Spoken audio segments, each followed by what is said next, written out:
Grazzi mulej nilqaw il-YouTube viewers tagħna u dawk li qed jarawna fuq Facebook ukoll. Nirringrazzjaw il-mulej għalikom u nistidnukom biex ġojnjawna l-lejla din il-kelma li għandna biex intom ukoll tkunu tistgħu tikbru u taraw dak li l-mulej irid minna. Wara kollox għalhekk qegħdin ngħixu le? Qegħdin ngħixu biex noġbu lill-mulej tagħna x'hemm aħjar mill-mulej. Ejdu li intom hawn xi ħadd li jista' x'hemm aħjar mill-mulej. Xejn, u meta dduqu verament u tkun taf kemm hu tajjeb, iktar u iktar tkun tista' tikkonferma. Mela, nirringrazzja l-Alla li illum kont se nibda b'xi ħaġa hekk. Kemm qatt għaddinna minn rasna xi knisja mbirka għandna. L-istess li għal-ħija dik kienet li għandi f'qalbi llum. Għal-raġuni li meta jkollok knisja bħal mitana għaqda fej familja tista' tgħid. Sewwa familja fejn inti qatt ma tista' tkun waħdek, vera? U hawnhekk qabel inkompli nixtieq nitlob l-Ispirtu Santu verament minn qalbi. Diġà sar ħafna talb għal dan is-service bħal dejjem, imma ħanagħmel talba u nitlobkom taqblu miegħi f'isem Ġesu Kristu nitolbu biex il-qawwa tal-Ispirtu Santu taħdem bħal dejjem. All glory dejjem imur to our Lord Jesus.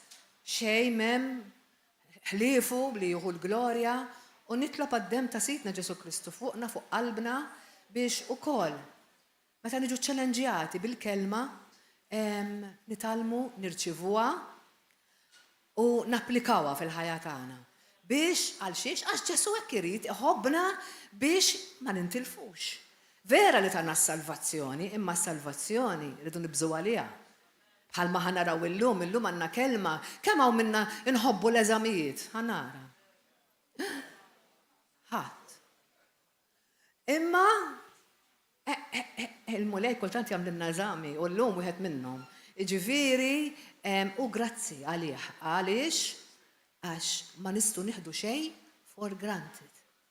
U tajjeb li xi kultant ikonna daqsxejn ta' iva żmien fejn neżaminaw ħajjitna wara kollox għax il-ħajja taf jinnaf neħilek daqsxejn il-fokus minn fejn għandu jkun daqqa bil-problemi li jistgħu jiġu mart, kollox jista' jinqala, ġifieri ma tajjeb li Ġesu qed ifakkarna illum x'għandna nagħmlu.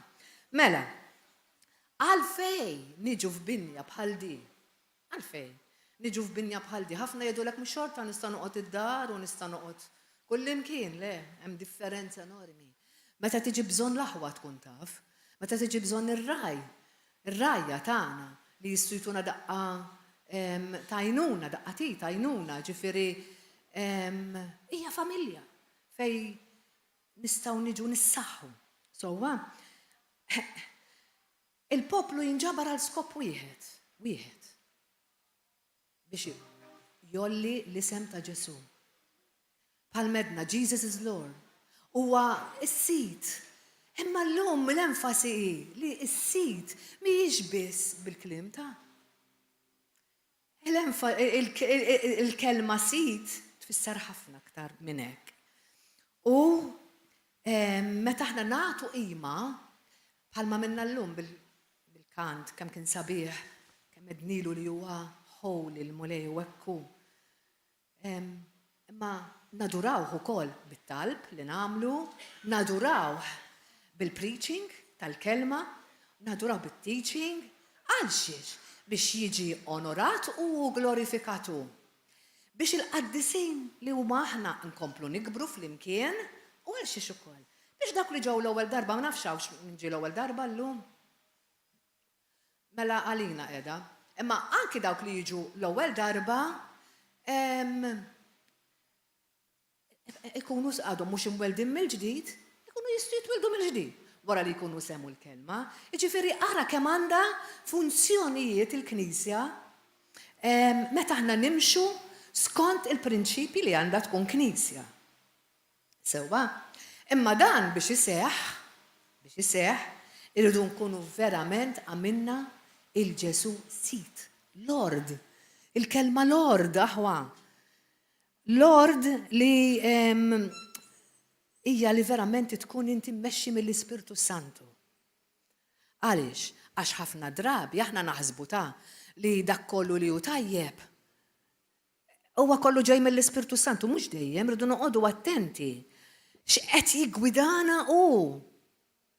Jiġifieri hemm ħafna li nistgħu nisimgħu opinjoni tiġix minn fuq it-television, tiġix minn fuq Facebook, minn xi diskussjoni li aħna nisimgħu nibdew kemm kienet tajba dik id-diskurs u kemm tagħmel sens, imma aħna mhux dik infittxu ta' bħala Kristjani, aħna nfittxu x'tgħid il-kelma. X'jgħidilna l-Ispirtu Santu għax xi kultant dak li nisimgħu fuq it-televiżjoni, dak li nisimgħu minn xi reliġjuż li xi kultant ma jkunx qiegħed eżatt in line ma dak li huwa miktub. Fim, jiġifieri ma jinnaf tisma' x'tisma'. Ħafna drabi inti titma' l-kuxjenza tiegħek biha di. Allura għax wara kollox il-kuxjenza tagħna tiġi mitmuha b'dak li aħna nisimgħu. Jiġifieri tiġi xtejt jiena nimxi skont il-kuxjenza ta' għax il-kuxjenza skont x'titmaħħa. Jiġifieri qed titmaħħa Facebook, qed titmaħħa it-television. Ta' Facebook u ta' television se tieħu. Meta tiġi biex tiddeċidi xi ħaġa. Jiġifieri importanti li fid-deċiżjonijiet tagħna dejjem Kristu, Jesus, Ġesu, x'jgħid Ġesu. Ħanaraw għaliex ukoll. Sewwa, imma din hija l-barka li għandna aħna bħala Kristjani. Hija barka li you know where you're going. Inti ta' fejn inti sejjer dejjem. Għax il-kelma talla ma tistax tiżvijak. Il-kelma talla ma tistax tiżvijak. Il-bniedem jista' jiżvijana aħwa. Jista' għax kulħadd taħt is-sema l-isfel jista' jiżbalja u minnu. U minnu. Jista' jkun politikant, jista' jkun tabib, jista' jkun min ikun, jista' jkun qedna għal darb'oħra reliġjuż li sfortunatament ħafna minnhom, all right, ikunu hemm biex jiżvejjaw il-poplu talla jekk ma jkunx verament ispirat mill-Ispirtu Santu u jimxi bil-kelma għaliex qed netek. Għax anki taraw programmi televiżivi fejn jidħlu anki nies reliġjużi. Imma fejn il-Bibbja meta jitkellmu? L-opinjoni tagħhom kontinwament. Għodu attenti. Kemm intom u kemm għal dawk li qegħdin jarawna, forsi qed tisimuna l-ewwel darba. Għodu attenti.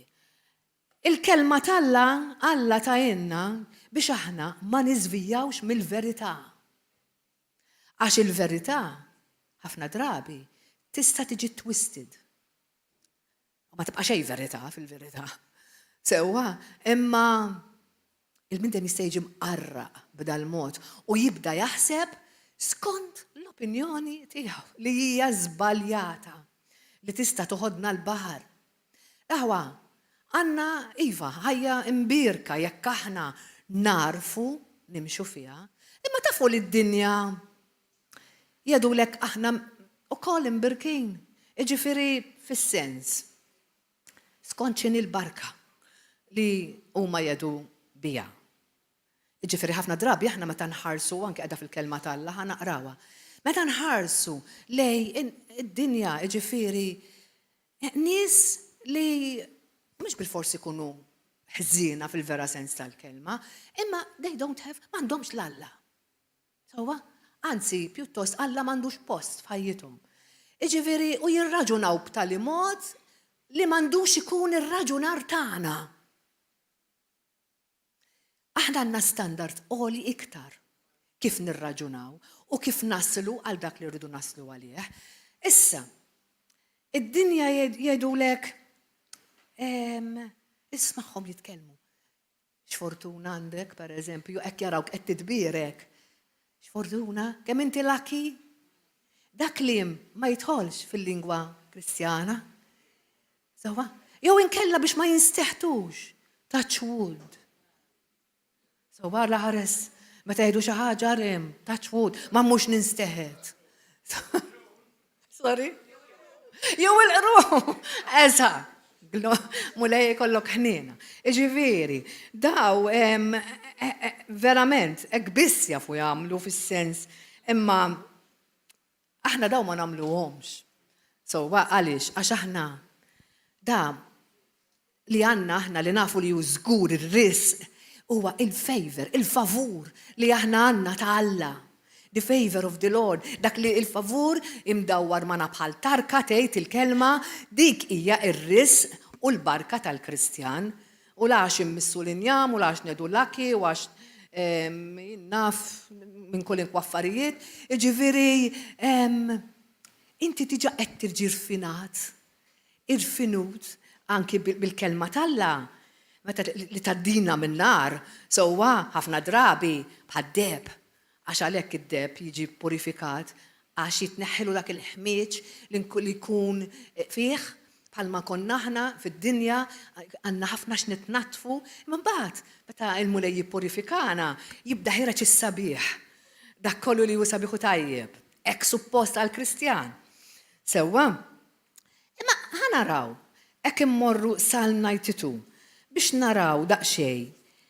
Il-verità ta' dan li qegħdin ngħidu għaliex irridu naraw x'jgħid il-mulej f'dal affarijiet għax wara kollox bħal medna u bdejna xejn minn tagħna imma kollox tiegħu, xejn mill-opinjoni tagħna. Mela Psalm 92 versejt jgħid hekk. Imqar jekk iħaddru bħal ħaxix il-ħżiena u jwardu daw kollha li jagħmlu l-ħażin. Jiġifieri daw bħal ħaxix. Orajt, jafu jħaddru u jafu jwardu wkoll.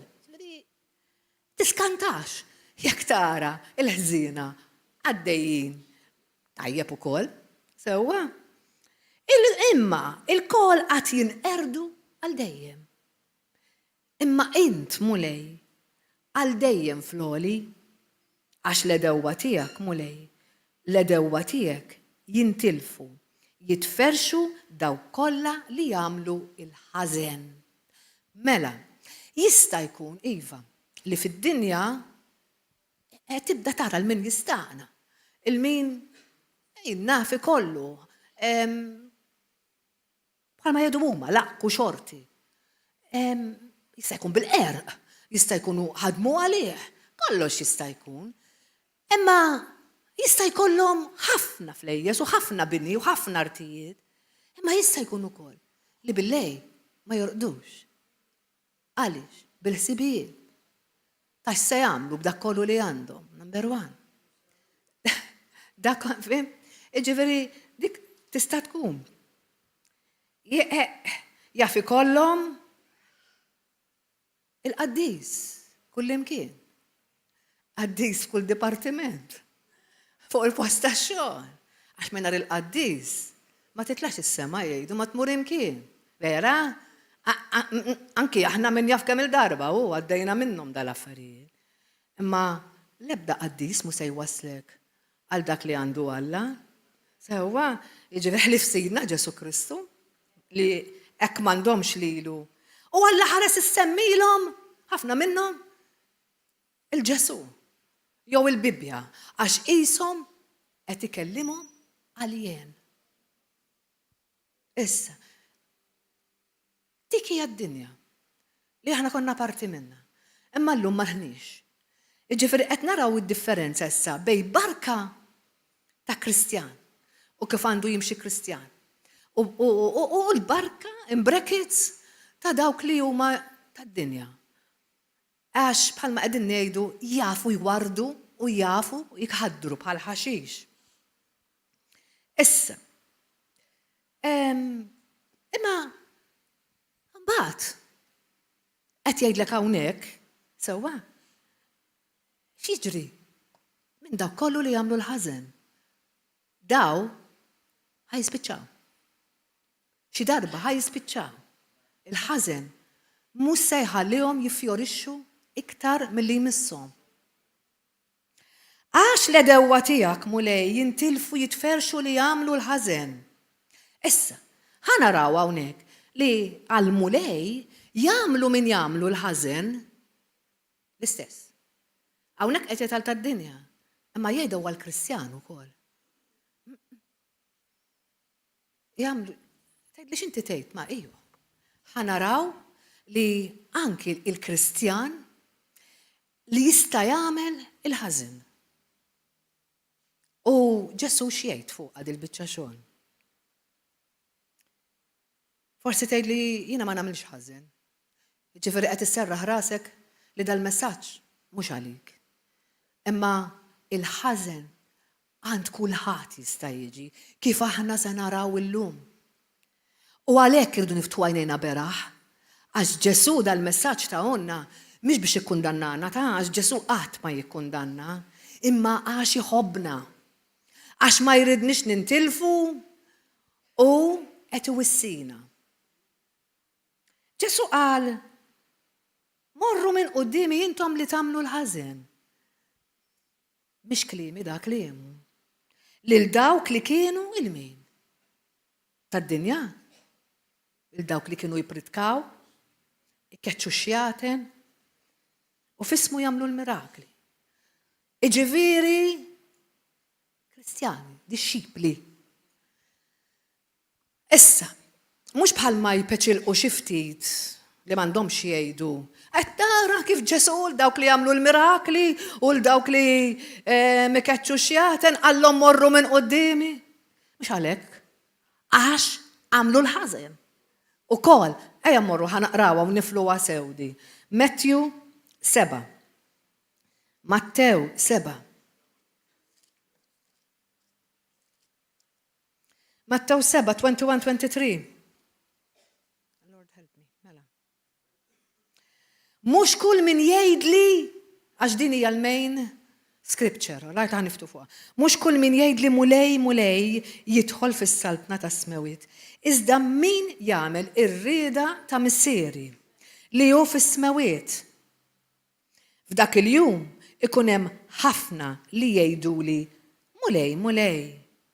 Mhux fismek ħabbarna aħna, mhux fismek keċċejna xjaten u fismek għamilna ħafna mirakli.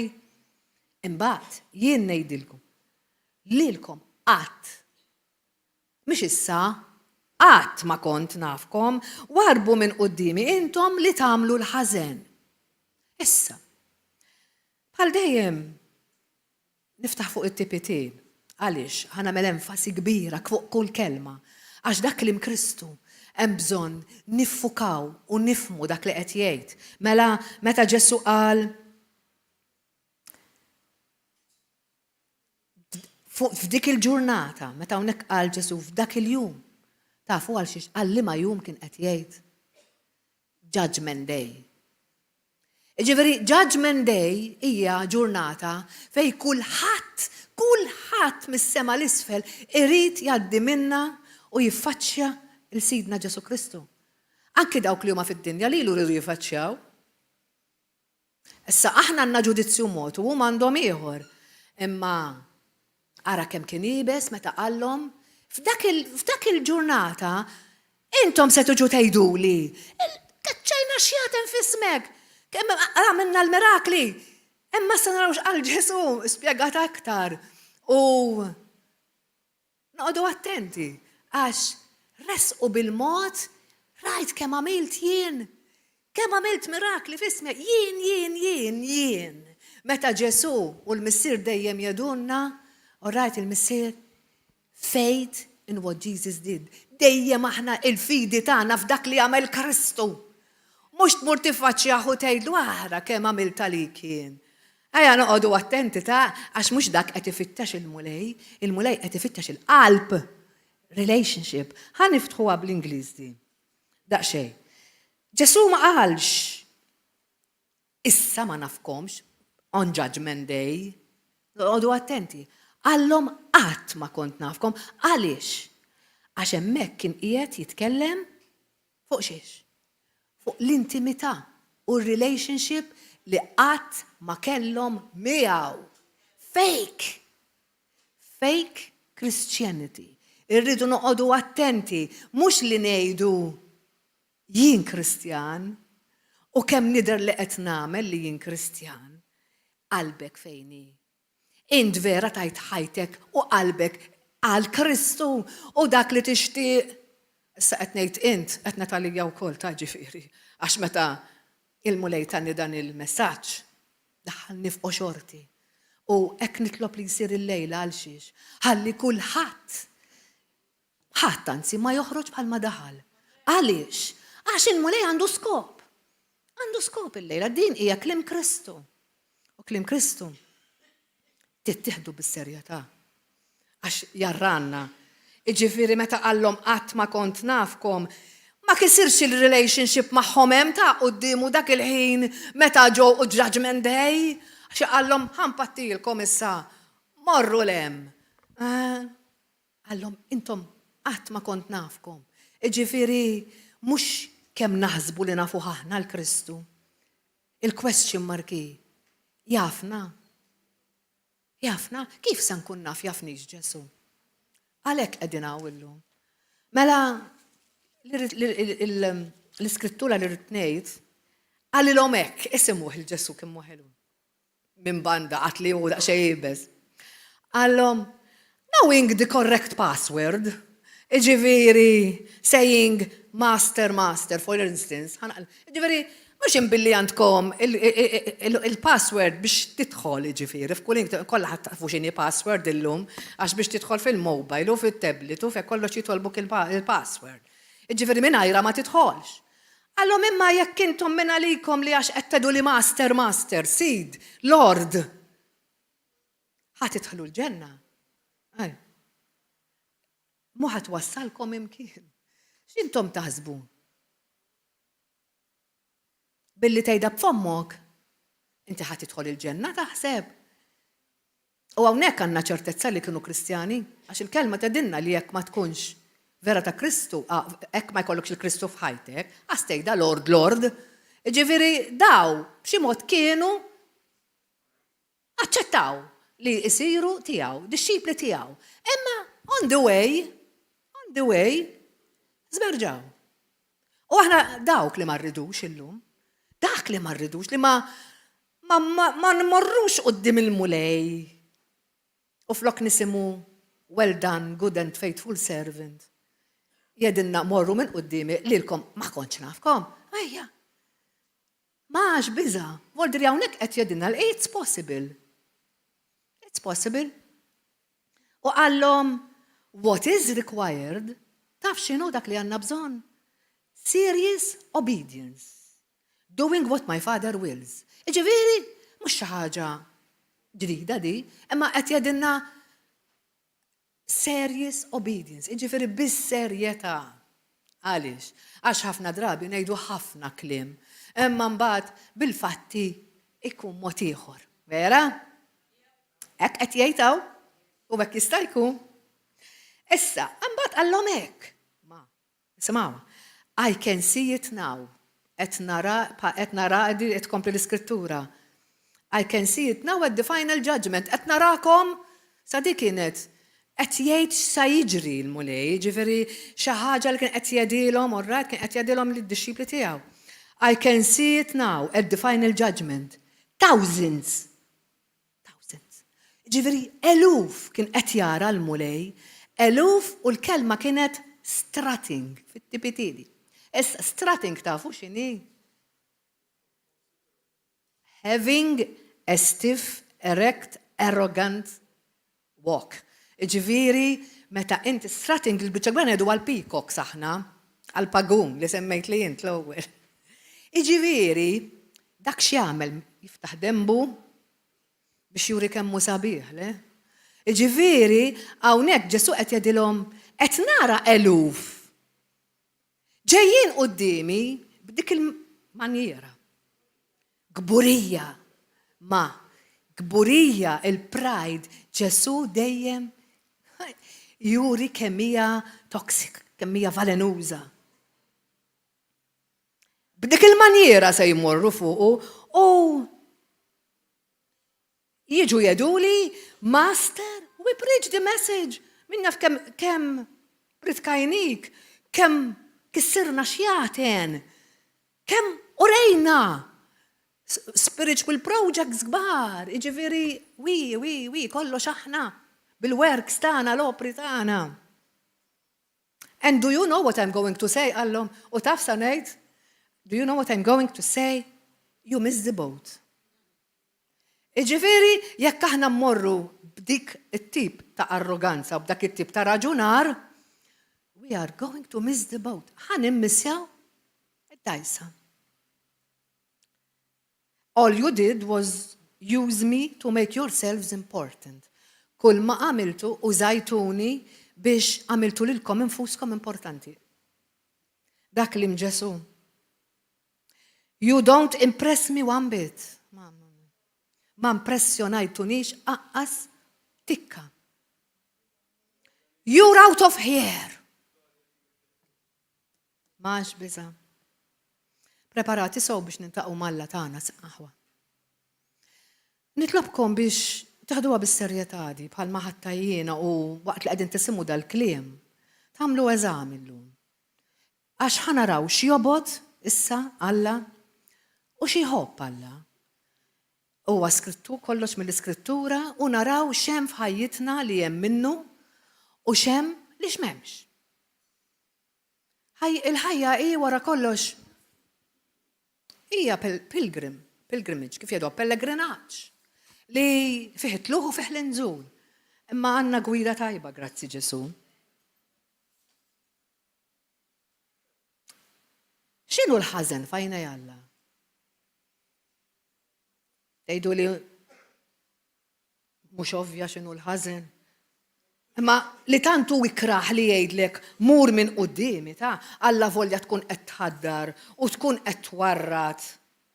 Sewwa inti f'ħajtek, imma il-kelma tal-Alla tgħidlek li tista' tinqera tal-dejjem. Jiġifieri tajjeb li nidħlu daqsxejn indebt fiha dil-biċċa xogħol. Tadri mhux ovvja x'nafu x'inhu mar il-ħażen, adulteru, qtil. L-affarijiet kollha serq, dak kollu li huwa ikraħu xejn.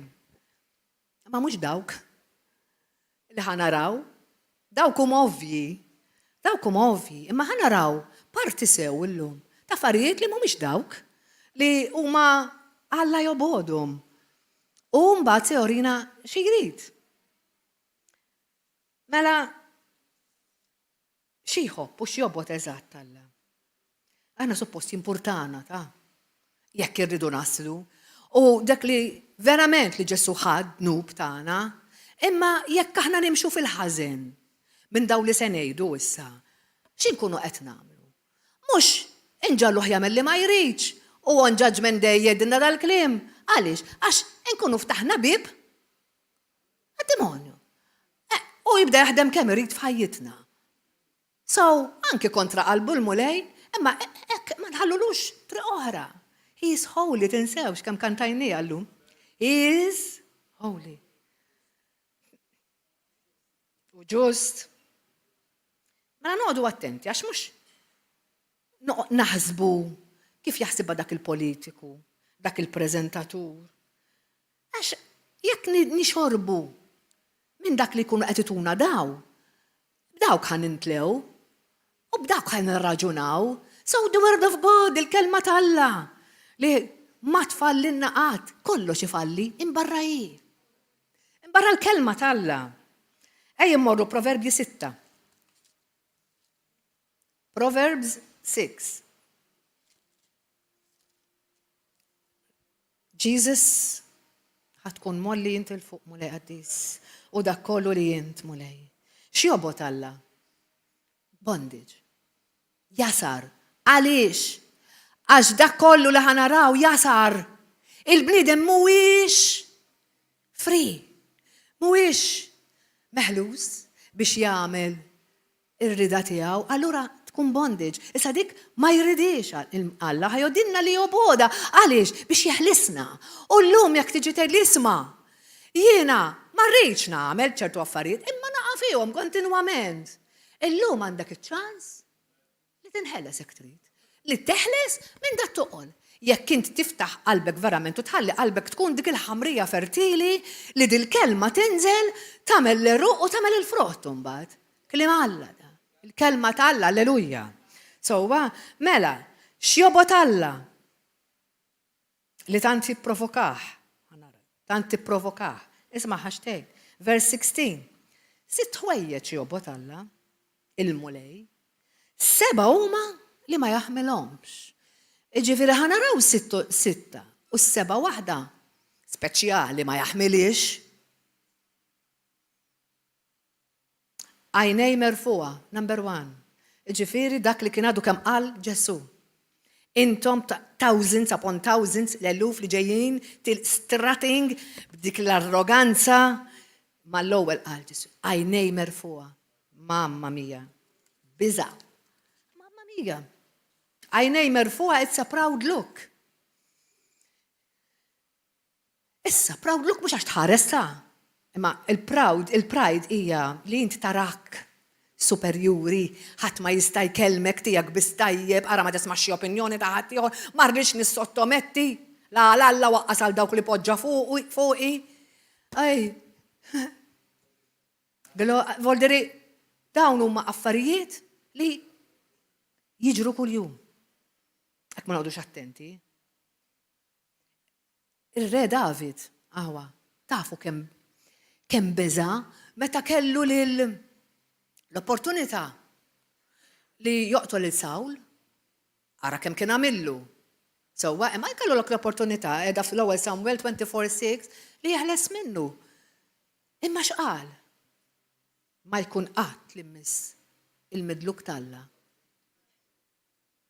Dikum il-taja? Ma jkun qatt, kien jaf li ma tistax tmiss il-bnidem tal. U di tapplika l-kull wieħed u waħda minna. Il-kol kemm aħna l-midluka talla. Ġifieri rridu noqogħdu attenti, all right, mill-pride. Fuq xuxin u lej xuxin. Li ma nagħmlu il-ħadd inqas minna. Anzi, il-kelma talla tgħidlek għamel il-ħadd ieħor aħjar minnek. Eżatt, proset. Glorja għal Ġesu. Il-sin giddib. It-tieni waħda. Il-sin giddib. Mamma mia, il-sin giddib, gideb. Tikdeb u taqla l-ajjiet li jistu joqtlu wkoll. Nafu li l-gideb x'jista' jagħmel. Kemm jista' jferi u jweġġa' nies. It-tieni waħda li Alla jobod di. Sissa, la semmejna dak l-affarijiet il-kbar. All right, li s-soltu naħsbu li Alla jobod, sissa affarijiet żgħar jidhru, imma Alla jobodu. Qalb li trawwem ħsibijiet qarrieqa. X'jiġifieri? Plotting evil, jiġifieri min naf ġol qalb. Tpattija, itħoss li inti titpatti l xi ħadd li għamillek il-ħsara. Li inti tant għadek imweġġa li qalbek bla ma trid tkun qed tippjana kif se tweġġu l dak. U tibda taħseb li għandek raġun. Allura, you are plotting. Kif se weġġu? Mingħajr ma nidher li qed nagħmel ħażin. Dik, jew inkella ġakbinar li tiġġakbinar xi ħadd li fisem li inti tittamel il-ġid. Imma ħammur nafża għal dik, x'qed jagħmel dak u x'qed tagħmel dik ħalli ma tiġix traduta. Gossip. Glorja l Ġesu, grazzi li qegħdin tilqgħu l-kelma. Gossip, it is gossip. Ġifieri, issa dik ħanarawha f'xi joġob lil Alla. Meta niġu fis-sitta li joġbu l-Alla, ħanidħlu iktar fiha. Imma u lejra, lejra. Lejra hija dik li nedu aħna the green-eyed monster. Għax hi dik li trawwem il-mibeda sewwa u l-imrar. Ukoll lejra iġġal il-bniedem jagħmel. Ġifieri these are all jaqgħu taħt il-qalb li qed trawwem xi proġett li Alla jobodu. Riġlejn li jiġru ħfief għal ħażen. Ġifieri mhux żbaljajt u waqajt. Dik mhux tajba, imma grazzi hemm il-maħfra kontinwament. Imma li inti qed jogħġbok dak li qed tagħmel. U dejjem iġib l-iskuża li ma tistax toħroġ minnu. Ġifieri hemmhekk huwa xi ħaġa li l-mulej qed jgħidlek isma' jiena nista' ngħinek. Għalhekk qed inwissik illum. Tibqax hemm. Għax jiena dil ħaġa noboda. Fom li jixed fals. Arreq, talim fals. Għanna minnu. Mhux f'dil-Knisja, grazzi mulej. Alleluja. Sowa, imma talim fals, issib kemm trid minn dawk li jgħidu li huma ta' Kristu. Issa, is-seba' waħda li Alla qal, mhux tal-li oboda, ma jaħmilix, abomination, jiġifieri letteralment ma jistax għaliha. Bniedem li jaqla l-ġlied bejn l-aħwa. Fil-vera sens tal-kelma di ma jaħmilix il-mulej. Għaliex għax huma uliedu kollha. Liema ommu missier fej jaraw l-aħwa jiġġieldu ma jinkwetax eduli. Għax naħseb l-ikbar pjaga li tara fil-ġenituri meta tara tfal bejnietom ma jitkellmux, veru? Issa l-istess ħaġa fil-familja Kristjana. Mela, hemmhekk rajna daw is-sitta li forsi huma everyday life, imma għal-mulej Alla huma xi ħaġa kbira. Allura, let's make sure li dawn illum jekk qegħdin f'ħajjitna ħanedu daqshekk. Ħanejdu daqshekk u ma nħalluhomx f'ħajjitna. Għaliex? Għaliex? Għax ma rridux li mmorru quddiem Ġesu u jgħidilna on that day, judgment day, isma' intom kelkom dik il-ħmar hemm. Tgħidilkom x'nobot jien. Ma inti ma tajċ każ. Ħana mhux se nħallu l-mulej jedinna hekk mhux hekk. Aħna ħanedulu grazzi mulej għal kull predikatur u predikatura li hawn ġew jitla fuq dal-pulptu vera li dejjem iqajmuna u iġibuna f'tagħna. Għax kull darba li ġejtaw jien grazzi mulej issa over 15 years. Kull jum u kull predika, kull kelma, kull teaching li ħadna dejjem xrobta. Xrobta u ħallejta tal-limni u tkabbarni kemm jien kemm Mario l-familja, grazzi Ġesu li dejjem imxejna l-qudiem. Kenna setbacks u dal-affarijiet u żgur, mhux minn kollox jibda jinqala. Imma għajna d-dejjin. Għaliex? Għax il-kelma hija l-blata. Hija dik li aħna bnejna darna fuqha. Grazzi Ġesu. Issa x'joġob lill-Alla? X'joġob lill-Alla? Setting people free. Dak li joġob lill-Alla, għaliex?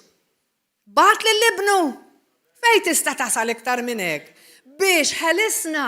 Mela dik li joġob lill-Alla. Sewwa dik l-integrità, li jara il-Kristjan, integrità xiġifieri, dak li huwa onest, dak li għandu prinċipji sodi, dik li jrid jara fina. Issa jekk hemm dal-jasar ta' dawn l-affarijiet li smajna, u ma nix qed noġbuh, ovvja li mhux jieħu pjaċir, ma jridx jara lill-uliedu dak li jasar biex wara kollox ma mmorrux ingawduh mbagħad.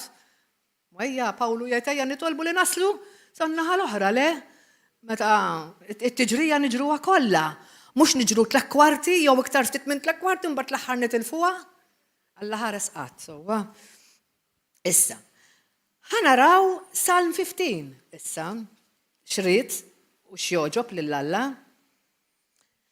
U fih se naraw relazzjonijiet tagħna mal-oħrajn kemm aħna committed l-aħwa di xi ħaġa oħra li xtaqt insemmi il-commitment li aħna nagħmlu.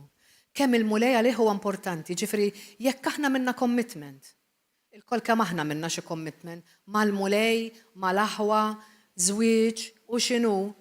Illum ejja ngħidu isma' jiena qiegħda fih dak il-commitment jew b'xi mod iżżerżaqt. Għax il-mulej għalih importanti commitment kif ħanarawha. Mela, Psalm 15. Mulej dan huwa Salm ta' David. Fejn fih naraw ħimxenna il-dan David. Sewwa, għal privileġġ li jixtieq jammar u jixxierak mal-mulej. Li bħal-qassisin, bħal-leviti li fil-fatt ma setax, għax huma biss setu jidħlu, alright, f'dak il-post, il-qaddis, jiġifieri the Holy of Holies, ma kellux dak l-aċċess il-qassisin biss kellhom dak l-aċċess li jidħlu għall-affarijiet qaddisa tal-mulej. Naqraw, ara x'qal. Mulej, min jammar fid-dar tiegħek? Min jista' jidħol in your presence, mulej? Ara dan ir-re, dan David li kellu qalbu l-mulej jgħid, dim xenna li jidħol fid-dar tal-mulej. Min jista' joqgħod fuq l-olja mqazza tiegħek? Taf li dawk aħna? Taf li llum aħna dawk? Żgur li Glorja. Aħna għandna dak li David tant ixxenna għalih. Issa, ħajadinna r-risposta. Min jgħix bl-ħtija u min jagħmel it-tajjeb. Iġifieri, dawk li għandhom passjoni għalija qed jgħid il-mulej u b'qalbhom kollha tiegħi. Dawk, min jgħid is-sewwa f'qalbu għaliex?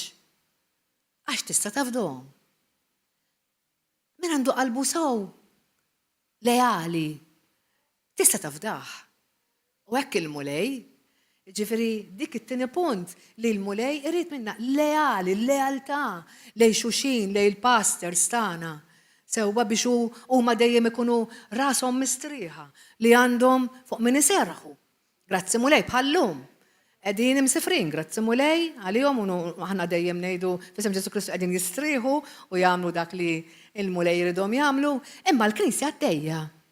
Għadna għaddejjien u ma waqaf xejn, nisuħar lill-Alla, hekk għandu jkun il-commitment. Grazzi Ġesu. Alleluja, grazzi mulej. Min ma jqasqas bil-sinu hawnni msemmija. Min ma jqasqas bil-sinu. Issa, tgħid li ma mhux jiġu jimbombardjawni. Ma x'tagħmel? Toqgħod tisma' lura? Le. Aħwa, it-qasqis għat li l-mulej jobodu imma l-inna ma jagħmlin niġġita. Għaliex? Għax hija żerrija li tiklok minn ġewwa, sewwa ma tinti tismagħha u tkissrek ta'. Iġġiblek id-dubji, ma tħallikx tafda, tibda taħseb f'ħażin f'dak li jkun. So, jekk hemm xi ħaġa li forsi qed narawha ħażina, jekk hemm xi ħaġa li mhix qed iddoqqilna, immorru to the right source. Iftaħ qalbek u għid dak li għandek tgħid ma dak li jkun ikkonċernat. Imma tqasqis hawnhekk qed jgħidilna aħarbu. Ġifieri jekk inti toġob il-mulej, mhijiex choice. Trid tagħmilha. Jekk inti trid tasal għal dak il-kliem, well done, good and faithful servant, wara kollox, sewwa. Min ma jagħmilx id-deni lil ġaru, ovvjament. Imma id-deni jista' jkun b'kollox ta'. Tista' tkun qed tweġġa' qalb xi ħadd bl-emil tiegħek. Taħsibx fik innifsek biss. Inti tittaħseb fl-emil tiegħek li ma tkunx qed tweġġa' l ħadd ieħor u jekk weġġajt, ovvjament, titlob maħfra. Imma noqogħdu attenti biex anki meta aħna naħsbu li qegħdin fis-sewwa u nkunu qed niġġudikaw b'xi mod, ħaqqa ta' jew ħaqqu. Hekk jixraqlu ta' jew hekk jixirqilha. No. Min aħna biex niġġudikaw. Amen, u fuq ammendi. No. Għajnejna jridu jkunu fuq Kristu biss, fuq dak li qal, fuq dak li kmandana, fuq dak li jrid minna, fuq x'jobot, fuq xi jħobb. Jekk irridu naslu, faċli le. It's possible imma. Ma possible taf għaliex hu, għax għandna familja fejn nistgħu niġu, insaħħu l-xuxin, nerfu t-tabija ta' xuxin, all right, nimxu mir-rajja tagħna biex blajnuna tagħhom naslu fejn għandna naslu, u by the way, għalhekk qegħdin hemm daw. Mhux immorru għall-għajnuna għad-dinja mbagħad. Daw għalfejn qegħdin hemm mhux Alla poġġihom hemm. Ir-rajja u l-leaders għaliex għandek tmur tuħu parir mid-dinja wara kollox. Id-dinja settik, dak li talmet, dak li taf. Aħna, il-leaders tagħna, ir-rajja tagħna, ħajtuna dak li ju Alla, Le? U dak irridu aħna dak li jutalla. So, u min ma jajjarx lill-ajru? It-tajjir. Taf li jekk najru l-xuxin ukoll. Dik il-bela, dik l-imbeċilli, dik hekk u dik hekk. U dik in-nofs ras. U dak libla. Għal-libla hemm l-infern, edha fil-Bibbja di. Jekk tgħidlu libla. Ġesu, mhux hekk qala, ġifieri. Qegħdin ngħidu affarijiet aħwa li faċli taqqa' fihom kuljum, imma għal Alla tant huma importanti.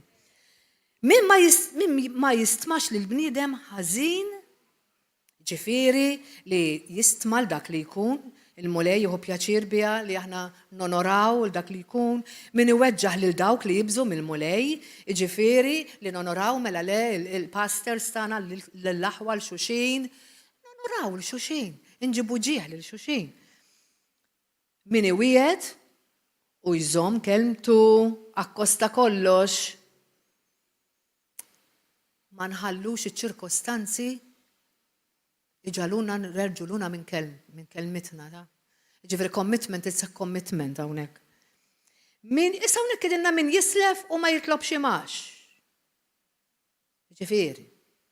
Ejja ngħidu. Ma tistax tkisser, ma tistax taffeċ. Alright, il-minu fil-bżonn. Jekk aħna se nagħmlu karità, ovvjament ma tix ħadd imax. Dik hija d-dinja li tagħmelek, le? Għax ma tagħmel xejn għal xejn. Kliem Kristu jedinna mod ieħor. Inti jekk qed tgħin, ħatejn. Mhux biex tagħmel il-gwadan. U min ma jixxaħħamx kontra minnu blaħtija, min jagħmel dan ma jitħarrek qatt. Iġifieri tista' tagħmel dan kollu inti imma mhux waħdek. Mingħajr Kristu ma tasalx, imma jekk kollok il-Kristu ma titħarrikx. Hemmhekk rajna xi jobgħod Alla u xi ħobb Alla.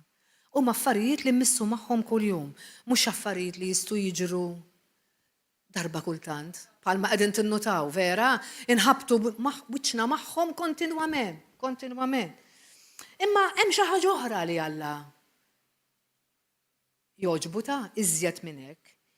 U hi il-biża' tal-Alla aħwa. Ejjew immorru, Psalm 147. Nitolbu l-mulej biex jimlina bil-qawwa tiegħu issa stess biex aħna nitalmu mulej ħajjitna mingħajr dbatija bla bżonn. Għax da kollu jġib dbatija bla bżonn mulej li nġibu bidejna stess u mhux ċirkostanzi li m'għandhomx kontroll fuqhom. Sewwa, ġifieri meta aħna nġibu il-gwaj bidejna stess ħaġa. U ċirkostanza li tiġi għax ġiet mod ieħor. Sewwa, mela missier Qaddis nirringrazzjak. Issa ejja mmorru Psalm 147. Naraw x'jgħid il-mulej li qatt li qiegħed iwissina ma għandu kelma ta' kuraġġ għalina wkoll. Għax dak hu l-mulej tagħna wara kollox. Amen. 147 verse 11.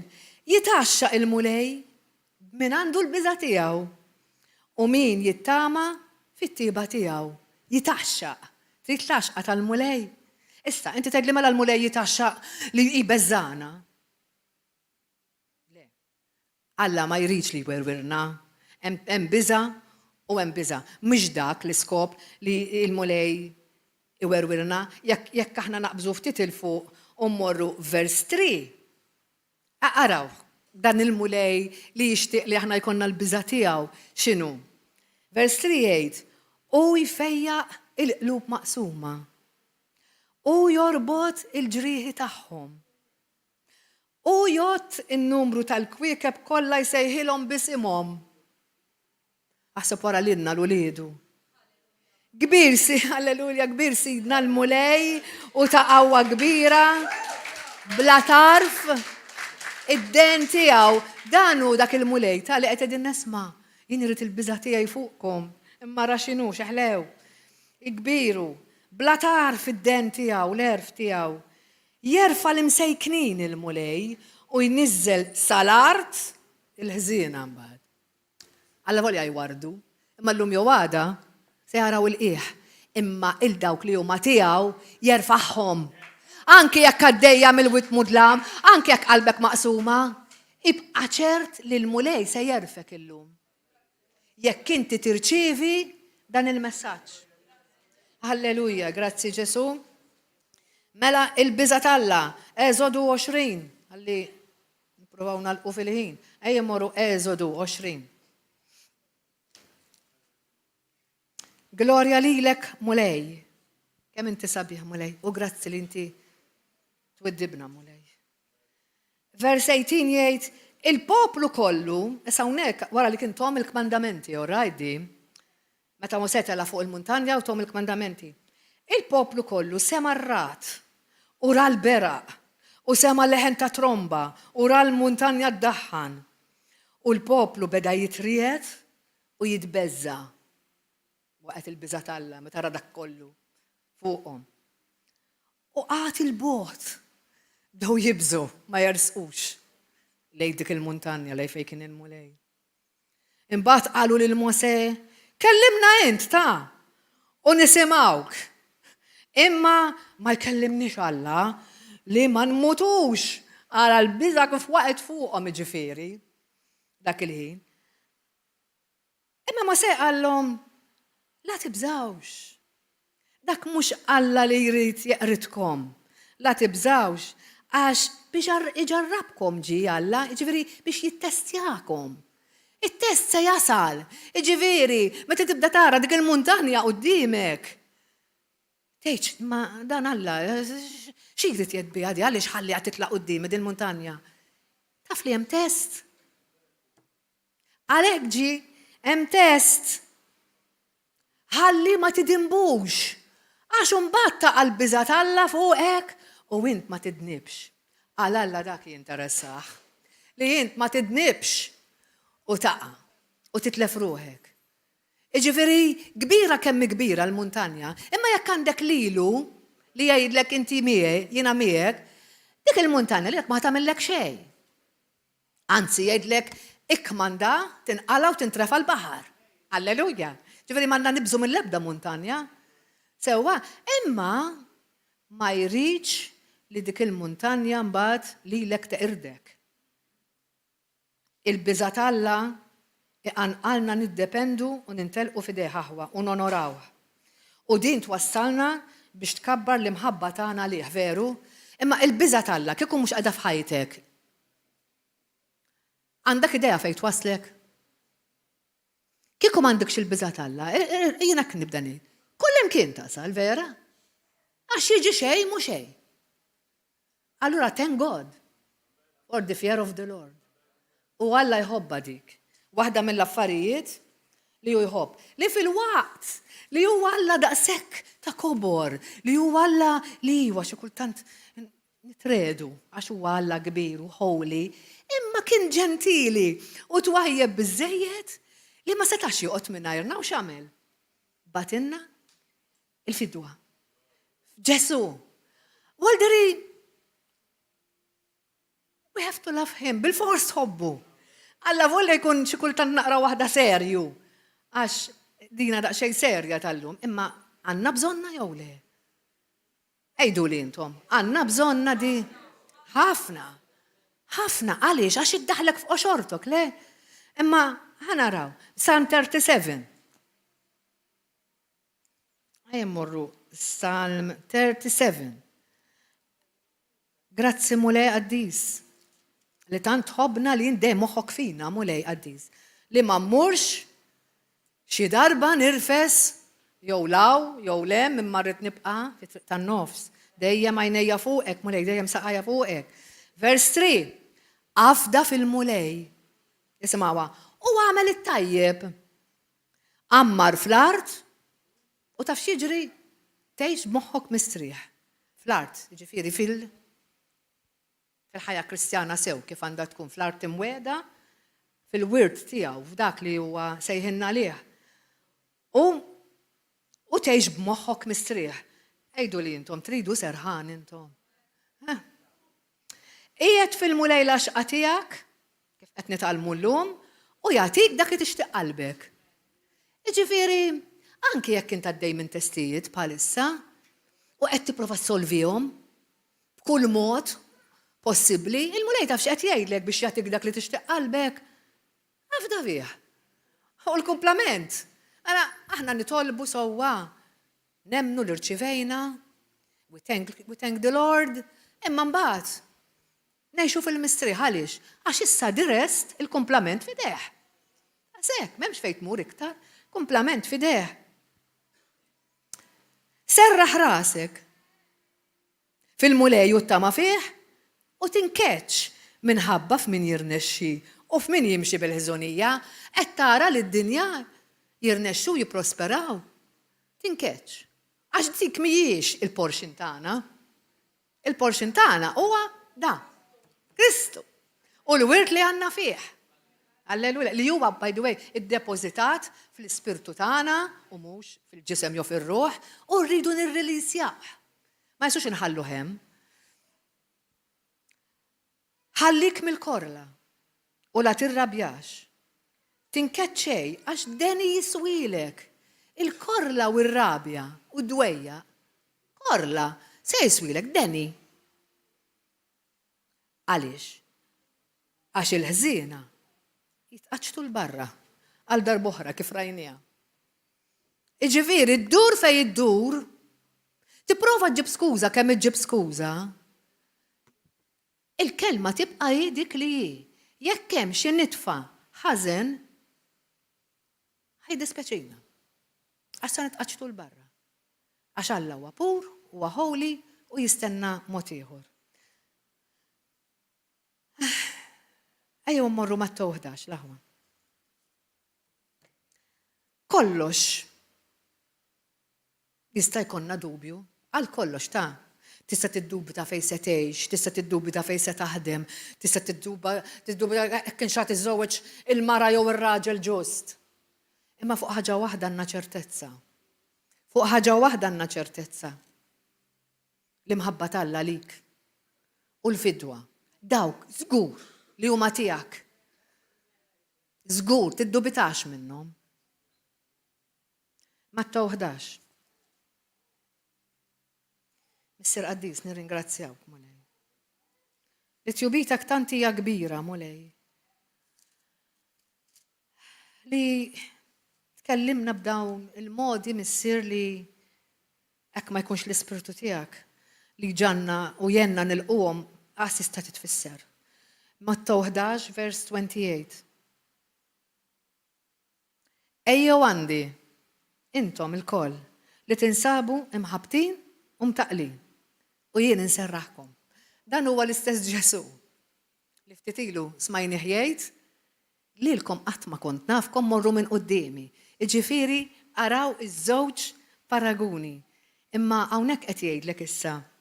Ejja għandi, jekk inti qed tgħid li għandek dil-problema, li kull darba qed taqa' fiha, li ma tridix f'ħajtek din rabja, ma tridix f'ħajtek din tqasqis, imma xorta qed inqasqas, imma xorta qed nikdeb, jekk inti għandek minn dan u ma tridx, Ġesu qed jgħidlek ejja għandi b'dak it-toqol li għandek. U jien inserħek. Ħudu fuqkom il-madmat tiegħi u talmu minni. Ġesu qed edinna minni, tidu minn fejn titgħallem, mhux minnu. Mela minn xi dinja, minn xi programm, minn xi politiku, minn xi tabib u x'inhu professjonist. Grazzi mulej għalihom ta'. Imma jiena dejjem nitolbu l-mulej dejjem irrid mill-kelma tiegħek jien. Kollox irrid napplika bil-kelma tiegħek. Jekk għax il-promessi tiegħu huma yes and amen wara kollox.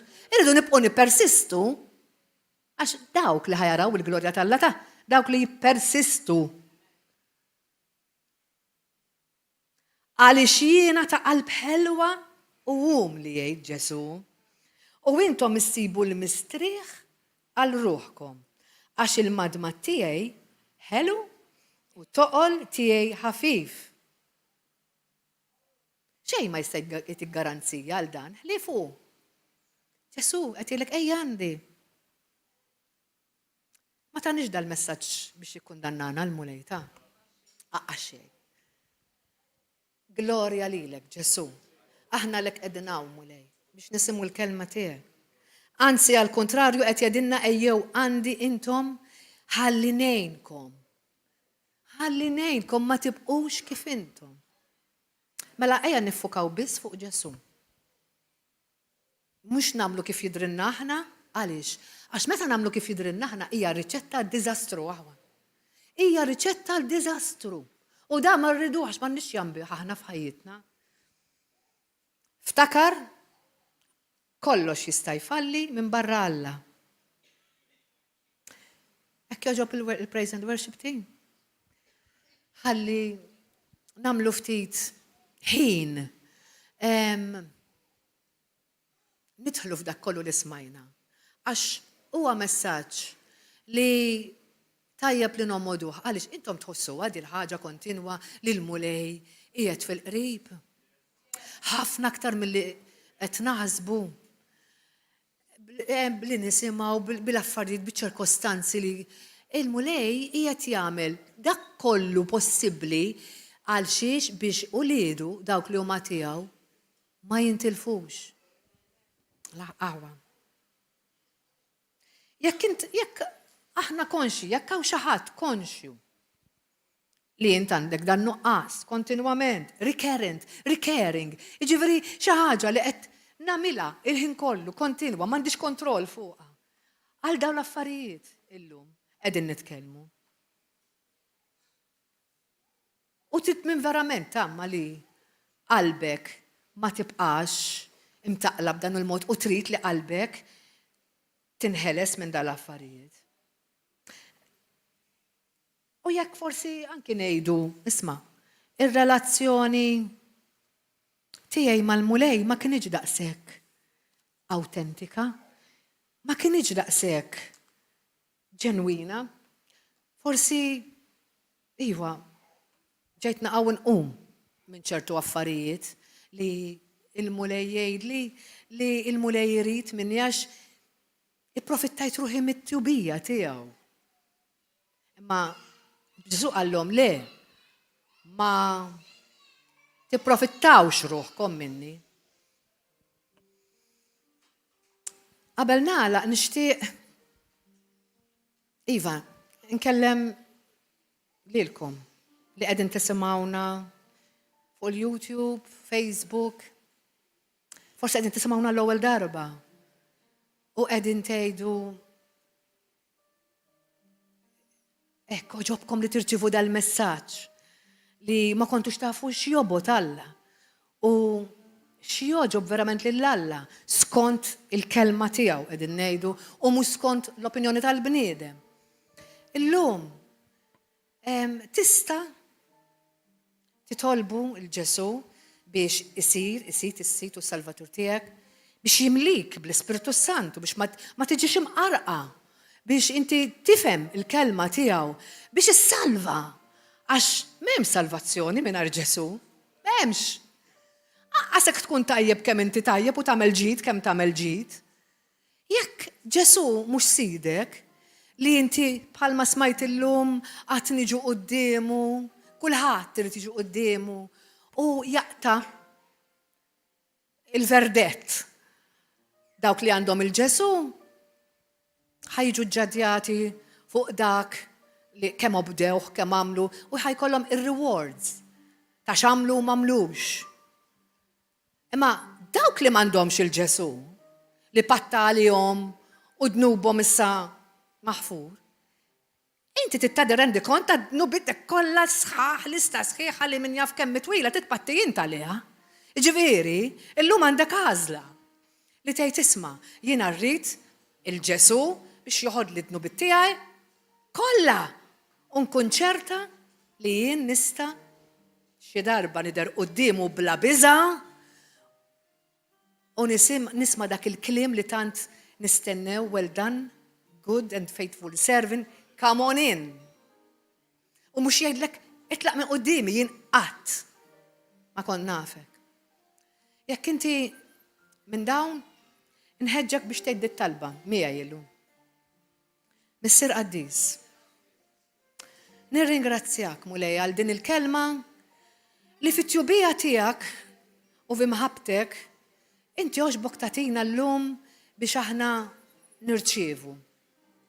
Mulej, jiena llum irrid insir nafek b'dan il-mod, mulej, b'dan il-mod fej jiena nkun ċerta li nista' niġi, jew ċert nista' niġi quddiemek bla biża' għax naf li jiena għandi l-eternità miegħek permezz li jien għamiltek is-sit tiegħi issa stess, mulej.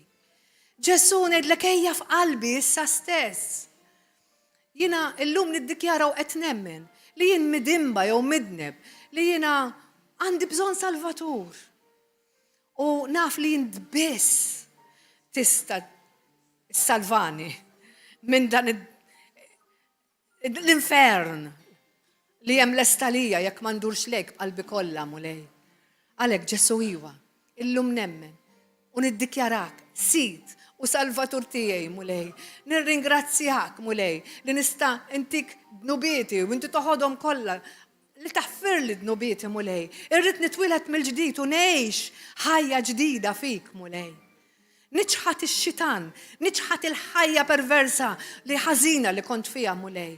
Anke jekk ma kontx daqshekk konxju li kont qed ngħix f'ħajja daqshekk ħażina, mulej. Imma llum qed ngħidlek grazzi Ġesu. Imlini bl-Ispiritu Santu ħalli nkun nista' nimxi f'din il-ħajja ġdida, mulej. U niddikjara, mulej Qaddis, li llum bħalma int tajt ħajtek għalija, irrid nagħti ħajja tiegħi u ngħix għalik biss, mulej. Nirringrazzjak, missier, li inti tajtni dil-grazzja llum u nitolbok biex tgħinni inkompli f'din il-ħajja permezz ta' l-għajnuna tiegħek. U hawnhekk inħeġġiġkom aħwa biex ekkettu din it-talba mill-qalb, tibqux waħedkom. Ejjew ixxierku f'Knisja Kristjana fej dal-kliem ma noqgħodux nibżu ngħiduh. Imma ngħiduh għaliex għax qalu Sidna Ġesu Kristu mhijiex tagħna, mhijiex tagħna. U aħna nagħtu dak li hu ta' Kristu u xejn iktar. Ejjew ixxierku ħatikbru flimkien u tkunu tistgħu timxu u tkomplu il-ħajja li llum twilidtu fiha l-glorja tal-Missier. Infakkarkom għandna l-erba' fis-seba', is-sibt fis-seba' u l-ħadd filgħodu fl-10. Nsellmulkom u nirringrazzjakom.